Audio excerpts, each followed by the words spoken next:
तो 2023 में जब महिला आरक्षण के लिए बिल पास हो चुका था, तो उसके बाद फिर ये क्या जरूरत पड़ी कि फिर से संविधान संशोधन करना है? अब ऐसा क्या हो पड़ा कि ऑपोजिशन मतलब एकजुट होकर पूरा सरकार के खिलाफ मोर्चा खोल के बैठ गई? तो जब कानून बना के ही आरक्षण देना था तो 33 पे क्यों रुक गए? ये कमीशन जो निर्णय लेगा, अब इसके खिलाफ ना सुप्रीम कोर्ट जा सकते हैं, ना किसी भी मंच पे जा सकते हैं। मुस्लिम women also deserve some reservation. एक हवा ये भी बन गई कि शायद अब रिजर्वेशन मिल ही नहीं पाएगा।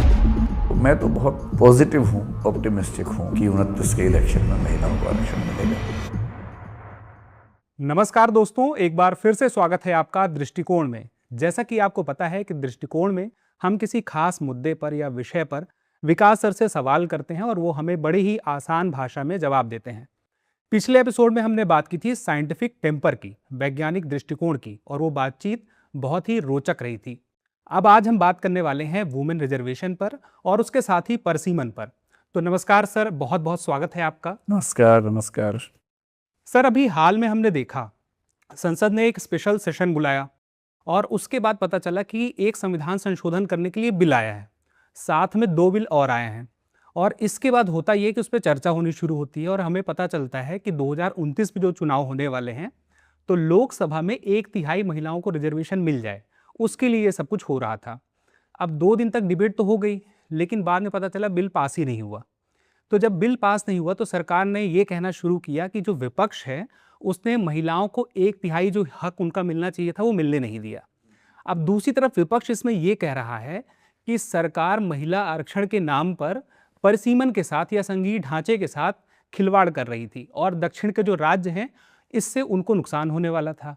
तो यहाँ पे सर, आम जो लोग हैं उनके लिए संघीय ढांचा या हम कहें परिसीमन, ये वो प्रश्न है या ये वो शब्द हैं आसानी से समझ में आते नहीं हैं। अब चूंकि आप यूपीएससी के विद्यार्थियों को कई सालों से संविधान पढ़ा रहे हैं, तो हमारे लिए ये बड़ा आसान हो गया कि हम आपसे ही पूछ लें और लोगों को पता चल जाए कि आखिर ये हैं क्या और इनका मतलब क्या है, ये पूरा मुद्दा ही क्या है।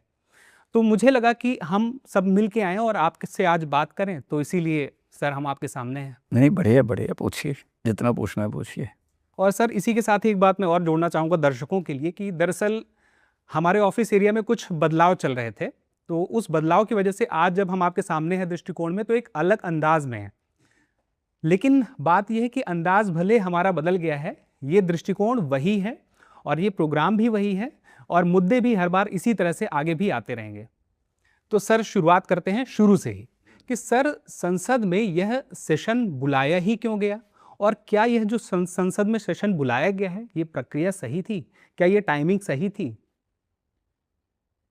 3 सवाल इसमें हैं। पहला तो सेशन क्यों बुलाया गया, दूसरा प्रक्रिया सही थी, तीसरा टाइमिंग सही थी।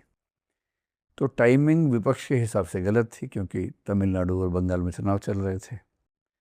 तो उनका मानना है कि ऐसे टाइम पे आपने सेशन बुलाया, मीटिंग बुलाई कि हम इलेक्शन में ध्यान दें या यहाँ ध्यान दें, तो वो उनके हिसाब से गलत था। पर हाँ, लीगली ठीक था। लीगली तो सरकार को हक है कि बुलाई सकती है मीटिंग। प्रक्रिया सही थी यानी प्रक्रिया लीगली सही थी क्योंकि जो बजट सेशन खत्म हो जाना चाहिए था, अगर आपको ध्यान हो 2 अप्रैल को बजट सेशन की आखिरी मीटिंग जब हुई तो उसको समाप्त नहीं किया गया, प्रोरोग नहीं किया गया, उसे 16 अप्रैल तक के लिए केवल एडजर्न किया गया था, जिसका मतलब था कि एक मीटिंग वहाँ पर होने वाली है। तो वो इसलिए किया कि अगर सेशन समाप्त कर देंगे तो स्पेशल सेशन बुलाना पड़ेगा, फिर राष्ट्रपति से नोटिस जारी होगा, फिर राष्ट्रपति भाषण देंगे, उसमें वो सब बड़ा मुश्किल हो जाता है। तो आसान रखने के लिए बजट सेशन को ही एक्सटेंड करके एक 3 दिन की मीटिंग बुलाई गई। तो लीगली प्रक्रिया सही है, लीगल तो कोई दिक्कत नहीं है। बस ये है कि जब संविधान संशोधन इतना बड़ा करना है तो बेहतर होता कि विपक्ष को पहले से पता होता कि क्या प्रस्ताव आने वाला है। बेहतर होता कि सर्वदलीय एक बैठक होती, सब लोग सहमति बनाते। अगर बन पाए सहमति तो उससे अच्छी क्या बात है। और बेहतर होता है कि एक संयुक्त समिति बनती, जॉइंट पार्लियामेंट्री कमेटी होती या सिलेक्ट कमेटी होती, जो उस बिल के प्रावधानों पर विचार करके सबकी सहमति बनाने की कोशिश करने के बाद अगर बिल आता पार्लियामेंट में तो बेहतर होता है।